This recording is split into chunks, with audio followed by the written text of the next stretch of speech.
All right. What's up? What's up, ladies and gentlemen? I gotta go get the book. All right.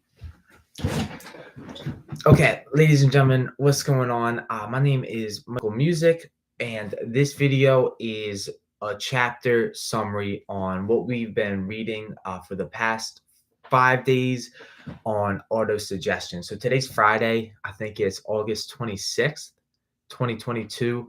And basically, today we're going to just summarize the chapter on auto suggestion. And we're going to just bring up, or I'm going to bring up some lines that kind of like piqued my interest throughout this. Because this was a great chapter. So I'll just start by introducing myself for those of you watching. My name is Michael Music. I've been reading this book, Think and Grow Rich. And basically, the whole intention of studying this book is to just bring up some good points about it, see if it actually works, right? So I've read this book personally many times. As a matter of fact, I've made it a habit to read it almost every single day. So that really wasn't working. I'll be right up front with you.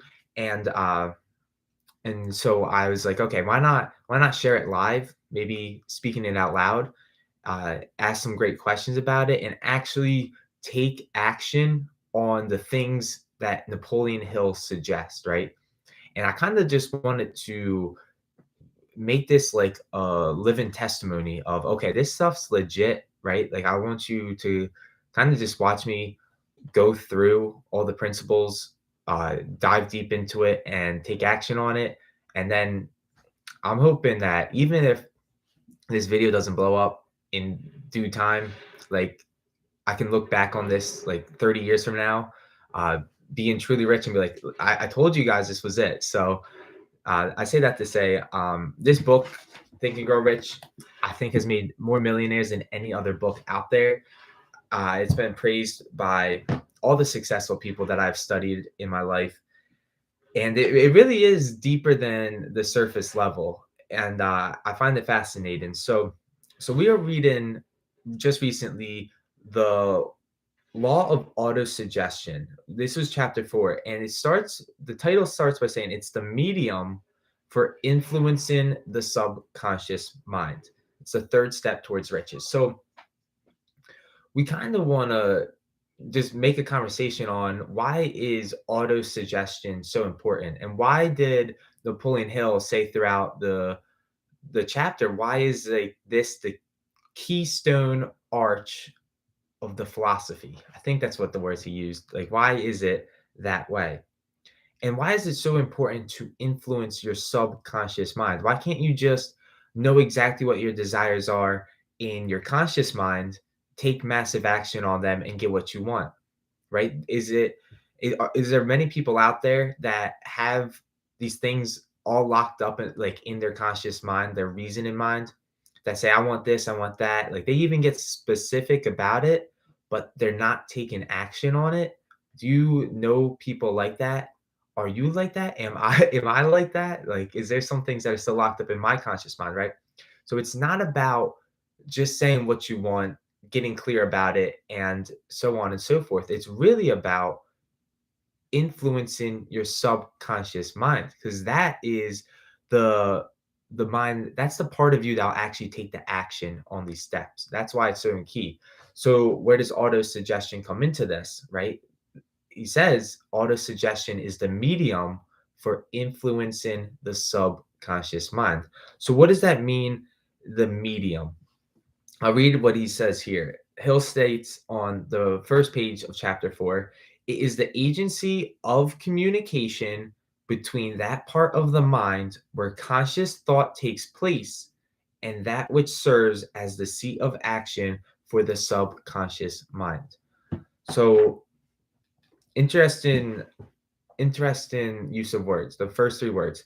Agency of communication. What does the agency of communication mean? And what is that fine line between the conscious mind and your subconscious mind, which we'll also read later on, is essentially the medium that Hill states the subconscious mind is the medium for direct communication with infinite intelligence. Okay. Furthermore, Hill says autosuggestion is the agency of control. So he said on the first page, agency of communication. Now he's saying agency of control through which an individual may voluntarily feed his subconscious mind on thoughts of a creative nature, or by neglect permit thoughts of a destructive nature to find their way into the rich garden of the mind. So he's using agency of twice here, and it's agency of control through which an individual may feed his subconscious mind on thoughts of either good or bad. Depends on the way he wants to feed them. So I'm really trying to understand what autosuggestion was, because the thought that came up to me was, okay, is autosuggestion the same as self-talk?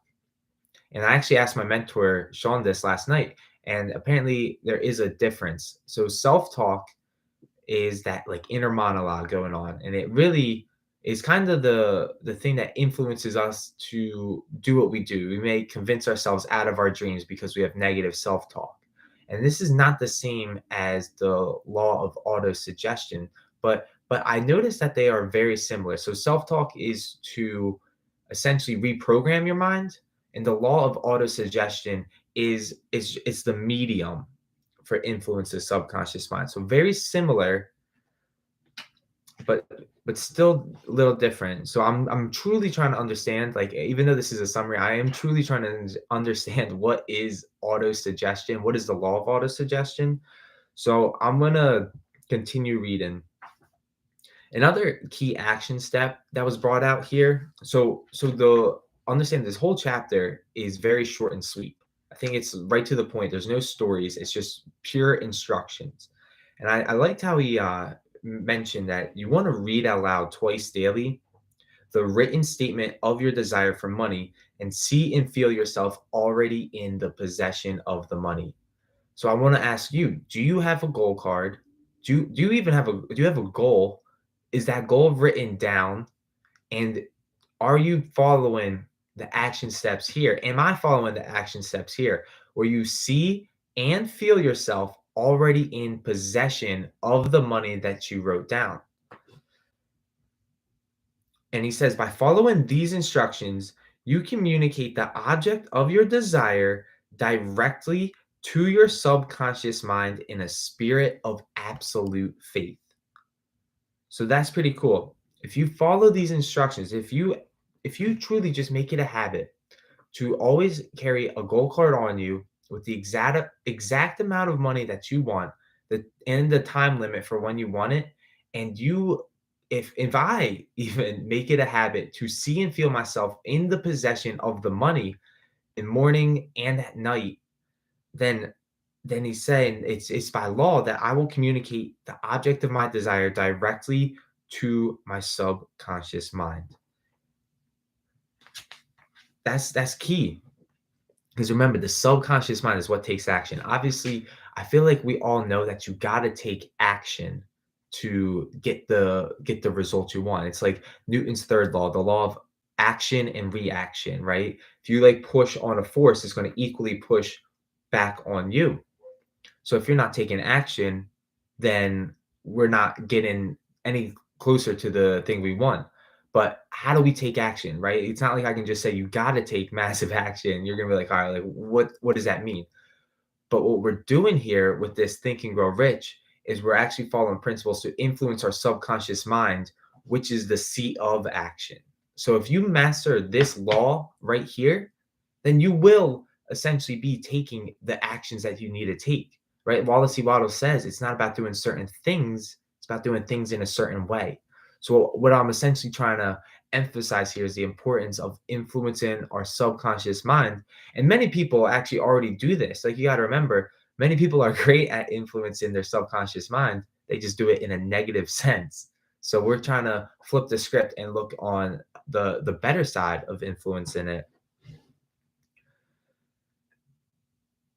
So we talked about the goal card, seeing and feeling yourself in it every day.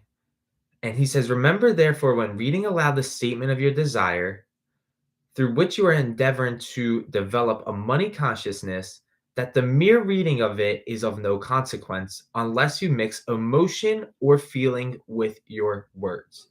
Okay, so this is saying the same thing that he said on the last page, right? We're repeating the thing on our goal card, but it doesn't do anything. It doesn't do us any good unless we mix feeling with it. And Hill says, actually, your subconscious mind, and this is why you got to add the feeling. Where why is it important to add the feeling, right? Well, Hill says your subconscious mind recognizes and acts upon only thoughts which have been well mixed with emotion or feeling. So that's why.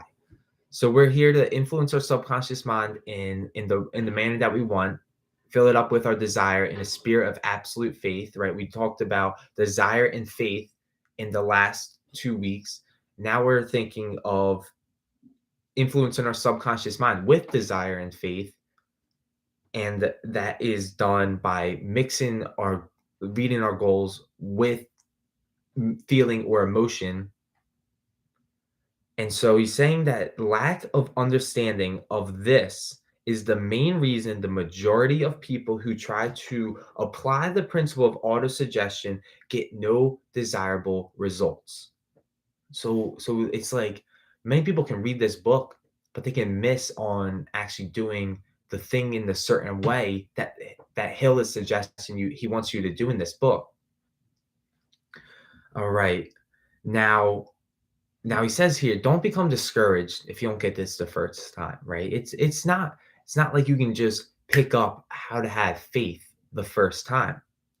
He says, ability to reach and influence your subconscious mind has its price, and you must pay that price. The price of ability to influence your subconscious mind. So the price of ability to influence your subconscious mind, Hill says, is everlasting persistence in applying the principles described here. So there's a whole chapter. It's chapter 8 that is, I think it's actually chapter 9, but it's the 8th step toward riches that we'll go over on persistence in applying the principles here. So even if you watch this video and you don't get it the first time on how to influence your subconscious mind through autosuggestion, understand that it's okay as long as you master persistence and keep looking over this book and treating it like a true like a true guide to helping you influence your subconscious mind. And I'm not saying you gotta read this book and make it your religion. There's a lot of people that do this unconsciously, but if it's not working for you, might as well try what he's saying here, because I've seen it work for so many people that I've looked up to and studied. And you must so we talked about the price, and he's like, you and you alone must decide whether or not the reward for which you are striving, the money consciousness, is worth the price you may pay for it in effort. And it doesn't have to be the money consciousness. Could it be whatever it is that you want, right? Aren't we reading a book that is essentially about just getting whatever it is that you have a desire to obtain? So it's up to you to decide what that price is. So what is that price to you? And are you willing to get it? Now, this is pretty key. He says, where failure is experienced, it is the individual, not the method, which has failed. If you try and fail, make another effort and still another until you succeed. And he says, your ability to use the principle of autosuggestion will depend very largely upon your ability to concentrate upon a given desire until that desire becomes a burning obsession. So, do you know what it means to concentrate on a goal? Fun fact, most people can actually not concentrate on a single idea for more than 2 seconds. And I agree that like they do that some of the time, but most of the time, their mind, they're not even thinking actually. It's there's a My mentor taught me that there's a big difference between thinking and mental activity. So so you gotta I don't this was hard for me to grasp, and I don't know if I want to get too deep into it right here. But mental activity, think about this. Most people aren't actually thinking, they're just rearranging their prejudices. They're just reacting. You ask them a question and you think they think and then come up with an answer, but really they're reacting and not responding. So that's a whole other topic that is definitely hard to grasp and something I don't want to spend too much time on now. But are you able to concentrate on your goal until it becomes a burning obsession in you? And what does that burning obsession feel like, right? That is where it's like every cell of your body, you feel it.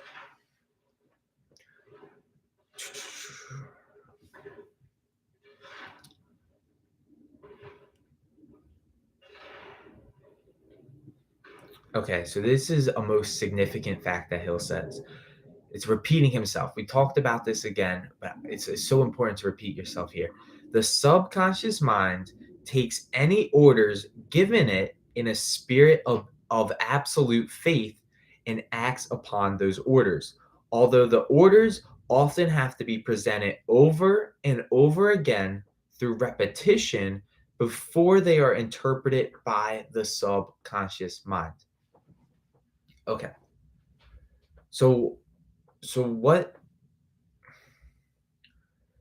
situation will the subconscious mind actually act upon orders that you give it? Like, what is the criteria for your subconscious mind to be like, okay, let's do it, let's run into action? Well, Hill says here, you have to give these orders in a spirit of absolute faith. Didn't we talk about earlier that we have to mix emotion with our when we read our goal card out? So, so I say that to say that are you mixing the emotion of absolute faith and belief?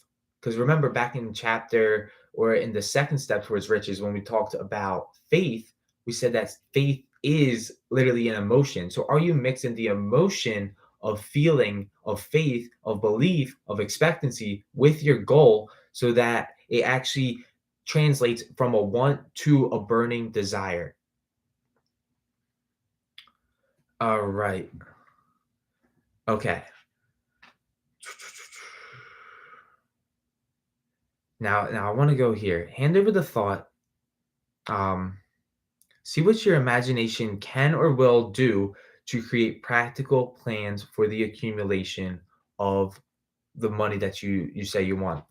He says, do not wait for a definite plan through which you intend to exchange services or merchandise in return for the money you are visualizing, but begin at once to see yourself already in the possession of the money.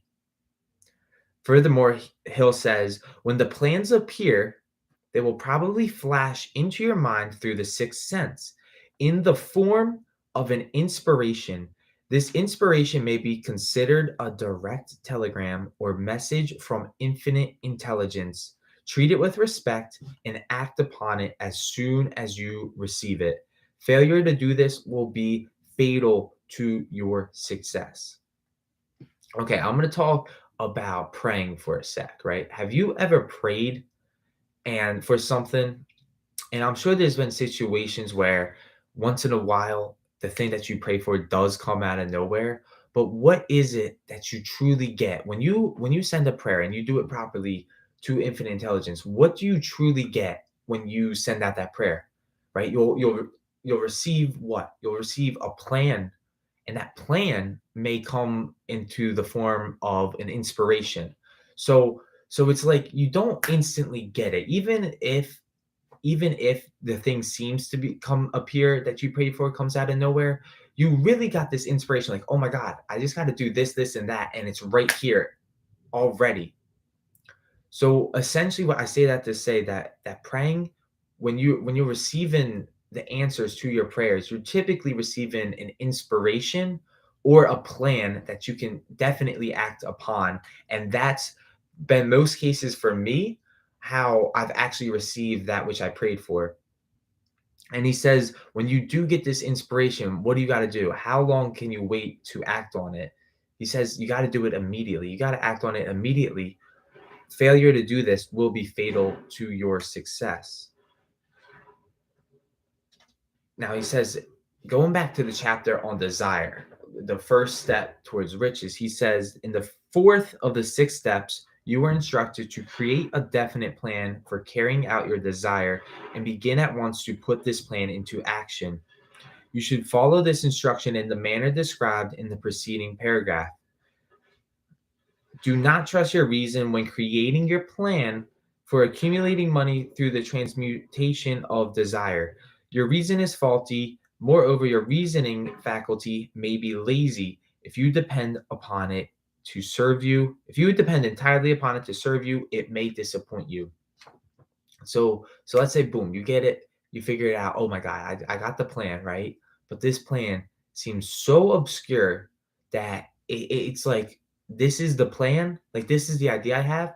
And Napoleon Hill is saying, begin at once to put this plan into action. Set your reason and faculty aside, because your reason and faculty, one, he says, may be faulty, it may be lazy, and if you depend entirely upon it to serve you, it may fail you. So, or it may disappoint you. Now this is a very interesting thing that I noticed Hill pointed out, and I think I'm gonna okay, I think I'm gonna read this. When visualizing the money you intend to accumulate with your eyes closed, see yourself rendering the service or delivering the merchandise you intend to give in return for this money. This is important. So what are you giving, right? Let's go back to physics for a sec. You can't get anything without giving first. That's just law of action and reaction. We're talking cause and effect. If you want to get more, I'd highly suggest that you give more.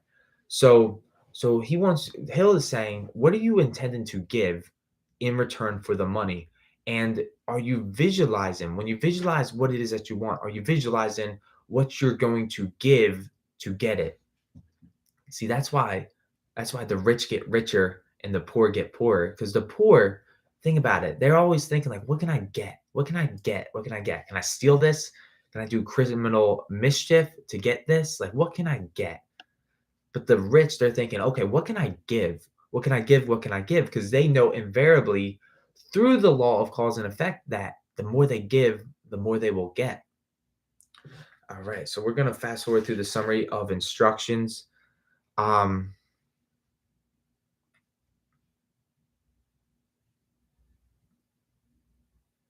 Basically, he keeps repeating himself. Your subconscious mind will only act upon instructions which are emotionalized and handed out over to it with feeling. Faith is the strongest and most productive of the emotions. Follow the instructions given in the chapter on faith. I'm pretty confident this is the third time I've said this in this video. So understand that he keeps repeating himself so that you understand, okay, now I get it. Your subconscious mind will only act upon instructions which are emotionalized. And what is the best emotion to mix with it? I just said it. What is it? I'll leave that up to you. Okay. These instructions may at first seem abstract. Do not let that disturb you. Follow these instructions, no matter how abstract they may seem. The time will soon come if you do as you've been instructed in spirit as well as in act, when a whole new universe of power will unfold to you.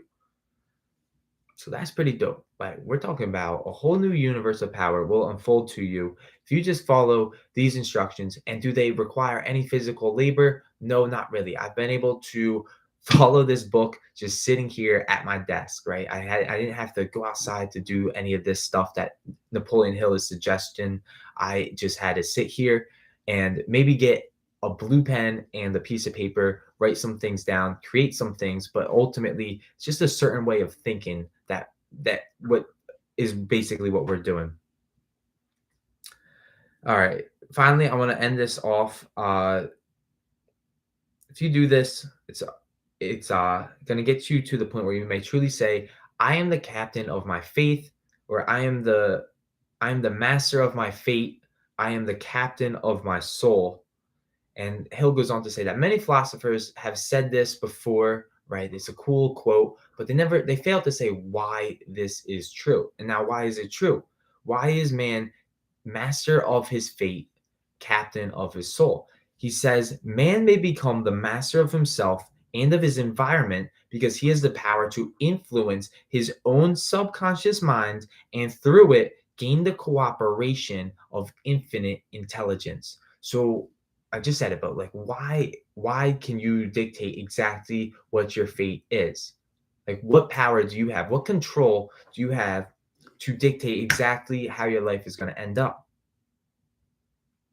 Right? What power do you have in your toolbox? You have the power to influence your own subconscious mind. And through the subconscious mind, gain cooperation of infinite intelligence. What would it look like if you had the power right now to influence this certain medium where you literally had infinite intelligence? Like, all right, like I'm on your side, you know? Like that is such a big idea. Okay, finally, we're repeating ourselves again, but the instructions contained in this chapter must be understood and applied with persistence if you are to succeed in transmuting desire into money. So here's that persistence again. Are you willing to persist in the chapters described here to get what it is that you want? Now, this was interesting. The other principles are simply tools with which to apply auto suggestion. The other principles, every other principle is simply a tool to apply auto suggestion. Keep this in mind, keep this thought in mind, and you will at times be conscious of the important part of the principle of auto suggestion is to play in your efforts to accumulate money through the methods described in this book. All right. Now we're gonna end it there. That was cool stuff. So I would love to ask you, like, what is one thing you learned? What is one thing you liked from that chapter? What is some questions that come up to your mind? I suggest maybe drop it down in the comments below. But yeah, that was some wild stuff. So we just learned auto suggestion. That was a summary of the whole chapter. And yeah, I appreciate you all for watching. So with that being said, I'm gonna wrap this video up here. I'll leave you all how I always leave you until we meet again in time and space. Bye for now, Facebook, and peace out, YouTube. I'll see you soon enough. Peace.